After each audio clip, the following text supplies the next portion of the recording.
Hello दोस्तों, video में हम बात करने वाले हैं यस बैंक के बारे में। डिटेल में हम इनके बिजनेस को कवर करेंगे, साथ ही साथ जो 20% स्टेक का ट्रांजैक्शन होने वाला है उसके बारे में भी हम डिटेल में बात करने वाले हैं। कौन सी बैंक है जो इसको एक्वायर कर रही है, इसके अलावा कौन से ऐसे प्रमोटर्स हैं या फिर बैंक्स हैं जो अपने शेयर को सेल करती हुई नज़र आ रही हैं। इसके अलावा फंडामेंटल्स के बारे में भी हम बात करेंगे और बैंक की पोजीशन देखेंगे कि क्या पिछले जो कुछ क्वार्टर रहे वहाँ से हमें सुधार देखने को मिला है या फिर नहीं। तो वीडियो को दोस्तों शुरू करते हैं और वीडियो को लास्ट तक आप जरूर देखिएगा क्योंकि ये वीडियो आपके लिए बहुत ही ज़्यादा खास होने वाला है। क्योंकि अगर आप यस बैंक में इन्वेस्टेड हैं या फिर इन्वेस्ट होना चाहते हैं, ये वीडियो सिर्फ और सिर्फ आपकी जानकारी के लिए है। किसी भी बाय या सेल का रिकमेंडेशन इस वीडियो में आपके लिए नहीं दिया गया है। तो सबसे पहले हम चलते हैं 9 मई की तरफ। तो देखिए 9 मई को एक बैंक की तरफ से अनाउंसमेंट किया गया था जिसमें जो है जापान की एक बैंक सुमिटोमो यानी SMBC बैंक जो है वो 20% स्टेक जो है वो एक्वायर करने वाली है। अब इस 20% स्टेक की अगर हम बात करते हैं तो यहाँ पर आप देखेंगे इस ट्रांजैक्शन स्ट्रक्चर को आप थोड़ा सा समझिए। SBI प्रेजेंट टाइम पे आप देखेंगे 24% स्टेक जो है वो ओन करती हुई नज़र आती है। इसके अलावा अदर इन्वेस्टर बैंक अगर हम मिला देते हैं तो 9.7% स्टेक हमें उनका देखने को मिलता है यस बैंक में।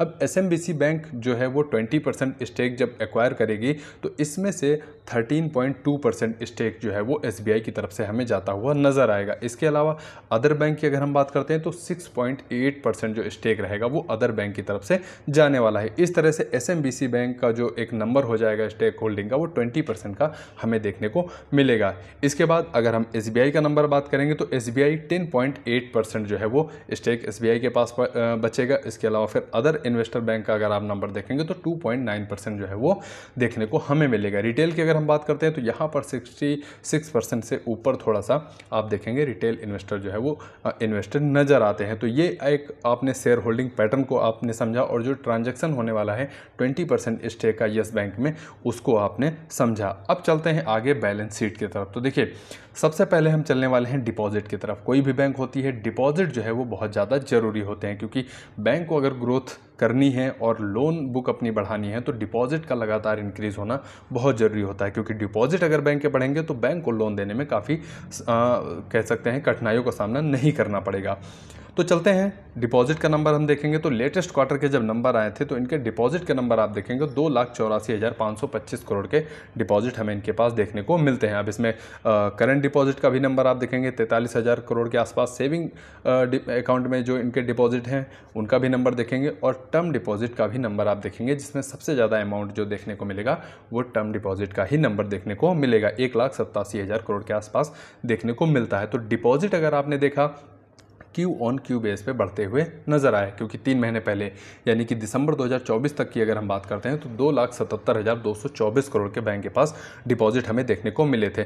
ईयरली कंपेयर करेंगे तो यहाँ पर 6.5% से ज़्यादा इनके डिपॉजिट इंक्रीज़ हुए हैं और वहीं क्वार्टरली अगर आप नंबर देखेंगे तो 2.5% के आसपास इनके जो डिपॉजिट का नंबर है वो इंक्रीज़ होता हुआ नजर आया है। तो डिपॉजिट का नंबर इंक्रीज़ हो रहा है जो कि बैंक के लिए अच्छी बात है। यहाँ पर बैंक आप कह सकते हैं कि नंबर जो है बैंक के पॉजिटिव आए हैं। अब चलते हैं लोन की तरफ। देखिए लोन बुक बैंक की जितना इंक्रीज होती रहेगी उतना अच्छा होता है क्योंकि बैंक किसी भी बैंक की जो अर्निंग होती है वो सबसे ज़्यादा जो लोन देती है बैंक वहीं से होती है। तो अगर लोन बुक की लेटेस्ट क्वार्टर में आप देखेंगे नंबर तो 2,46,188 करोड़ की इनकी लोन बुक हमें देखने को मिल रही है। अब 3 महीने पहले जाएंगे यानी दिसंबर 2024 यानी Q3 का नंबर आप देखेंगे तो लोन बुक आप देखेंगे 2,44,834 करोड़ की देखने को मिली थी। यानी क्वार्टरली लगभग आप कहेंगे 0.6% की ग्रोथ देखने को मिली है या फिर आप कह लीजिए कि क्वार्टरली जो है लोन बुक इनकी इंक्रीज होती हुई नहीं आई है। तो क्यू ऑन क्यू बेस पे लोन देने में बैंक को दिक्कतों का सामना करना पड़ रहा है। लेकिन अगर ईयरली लोन बुक आप देखेंगे तो यहाँ पर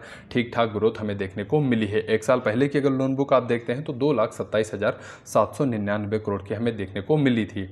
अब Q1 के जब फाइनेंशियल ईयर 26 के Q1 के नंबर आएंगे तो हम उम्मीद करेंगे कि ये लोन बुक जो है वो क्वार्टरली भी ग्रोथ करना शुरू करे।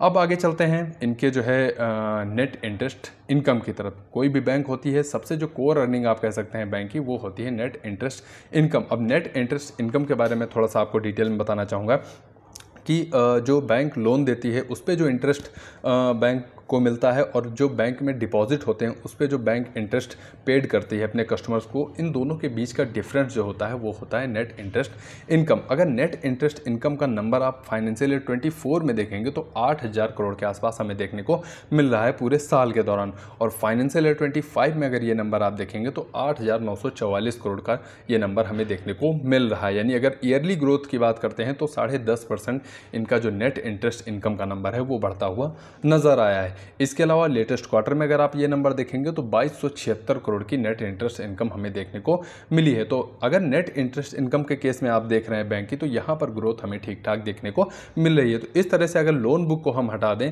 तो डिपॉजिट के केस में और साथ ही साथ नेट इंटरेस्ट इनकम के केस में बैंक ने टर्न अराउंड जो है वो करना शुरू किया है, या फिर हमें नंबर्स में ये देखता हुआ नजर आ रहा है। इसके बाद कुछ रेशियो की अगर हम बात करते हैं, रेशियो से पहले प्रॉफिट का नंबर आप देखेंगे तो देखिए फाइनेंशियल ईयर 24 में अगर हम टोटल प्रॉफिट का नंबर देखेंगे तो 1251 करोड़ का बैंक ने प्रॉफिट किया था। अब 1251 करोड़ के प्रॉफिट के अगेंस्ट FY 25 में आप प्रॉफिट देखेंगे 2406 करोड़ का प्रॉफिट हमें देखने को मिला है, यानी 92.3% की ग्रोथ हमें प्रॉफिट में फाइनेंशियल ईयर के हिसाब से देखने को मिली है, जो कि काफ़ी अच्छी ग्रोथ हमें प्रॉफिट में देखने को मिली है। अब ये ग्रोथ कितना सस्टेन रह पाती है, या फिर हमें जब फर्स्ट क्वार्टर के नंबर आएंगे तो प्रॉफिट फिर से कम होता हुआ नजर आएगा, ये सभी का नंबर हमें पता चलेगा जब फर्स्ट क्वार्टर के नंबर आएंगे। तो अगर प्रॉफिट ग्रोथ देखेंगे तो बैंक ने यहाँ पर भी अच्छी ग्रोथ दिखाई है क्यू ऑन क्यू बेसिस पे।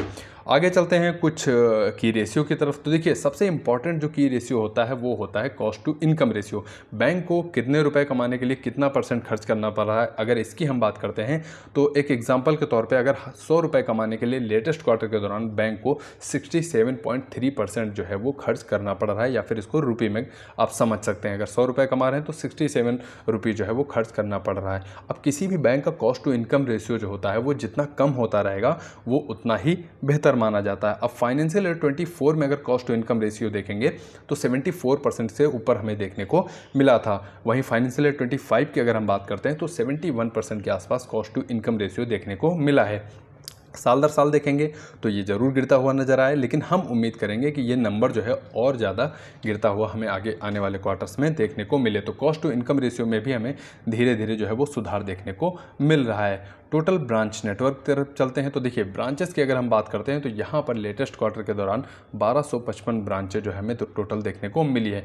अब ब्रांच एडिशन की अगर हम बात करते हैं तो यहाँ पर आप देखेंगे नंबर एक तरह से आपको फ्लैट देखने को मिलेगा, क्योंकि 3 महीने पहले जब Q3 के नंबर आए थे तो बैंक के पास 1247 ब्रांच हमें टोटल देखने को मिली थी, और लेटेस्ट क्वार्टर में आप देखेंगे 1255, यानी कि आप कह सकते हैं कि लगभग जो है वो 8 ब्रांच जो है कंपनी ने 3 महीने के दौरान ऐड किए हैं। तो ब्रांच एक्सपेंड करने का जो इनका स्पीड है वो काफ़ी स्लो हमें देखने को मिल रहा है। अब इसके पीछे बैंक की बहुत सारी स्ट्रैटेजी भी हो सकती है, क्योंकि अगर वो ब्रांच नेटवर्क अपना जल्दी से बढ़ाएंगे या फिर काफ़ी तेज़ी से बढ़ाएंगे तो इसका इम्पैक्ट हमें नेट इंटरेस्ट मार्जिन पे देखने को मिलेगा, साथ ही साथ प्रॉफिट पर भी इसका इम्पैक्ट हमें देखने को मिलेगा, क्योंकि फिर प्रॉफिट कम होता हुआ नज़र आएगा। हो सकता है ये बैंक की एक अपनी स्ट्रैटेजी हो। इसके अलावा फिर आगे चलते हैं और पूरे फाइनेंशियल पर एक हम स्नैपशॉट के बात करते हैं। तो देखिए एडवांसेस की अगर हम बात करते हैं तो साल दर साल इनके जो लोन बुक है वो 8.1% इंक्रीज होती हुई नजर आई। डिपॉजिट का नंबर आप देखेंगे तो साल दर साल 6.5% इनके डिपॉजिट जो है वो इंक्रीज होते हुए। क्रेडिट टू डिपॉजिट रेशियो की हम बात करते हैं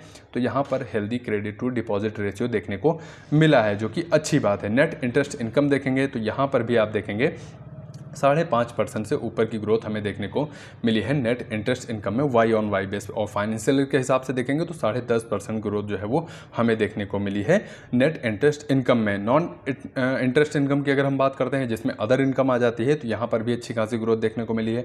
उसके अलावा प्रॉफिट का नंबर अगर आप देखेंगे तो यहाँ पर अच्छी ग्रोथ देखने को मिली है, 92.3% की ग्रोथ यहाँ पर भी देखने को मिली है। निम्स की अगर हम बात करते हैं तो नेट इंटरेस्ट मार्जिन 2.5% के आसपास हमें देखने को मिला है। फाइनेंशियल ईयर 25 में हम उम्मीद करेंगे कि नेट इंटरेस्ट मार्जिन बैंक का थोड़ा सा और जो है वो इंक्रीज होता हुआ नजर आए। कॉस्ट टू इनकम रेशियो की अगर हम बात करते हैं तो यहाँ पर भी सुधार हमें देखने को मिल रहा है। इसके अलावा एसेट क्वालिटी का नंबर में अगर ग्रॉस एनपीए का रेशियो देखेंगे तो यहाँ पर भी हमें सुधार देखने को मिला है, और नेट एनपीए का नंबर अगर आप देखेंगे तो 0.3% हमें नेट एनपीए का रेशियो देखने को मिल रहा है। कासा रेशियो की हम बात करते हैं तो हेल्दी कासा रेशियो 34.3% हमें देखने को मिला है। तो इस तरह से टोटल जो बैंक के नंबर थे इसमें से आप कह सकते सकते हैं कि थोड़ा बहुत जो सुधार है वो हमें देखने को मिल रहा है। अब आने वाले क्वार्टर्स बैंक के लिए कैसे रहते हैं ये हमें जब रिजल्ट आएगा तभी पता चलेगा। अगर वीडियो आपको पसंद आया हो तो वीडियो को लाइक करिए, और वीडियो के माध्यम से यस बैंक के बारे में 0.1 या 0.2% मैं आपको जानकारी दे पाया हूँ तो चैनल को आप ज़रूर सब्सक्राइब करके रखिए। आपके कीमती समय के लिए आपका बहुत बहुत धन्यवाद।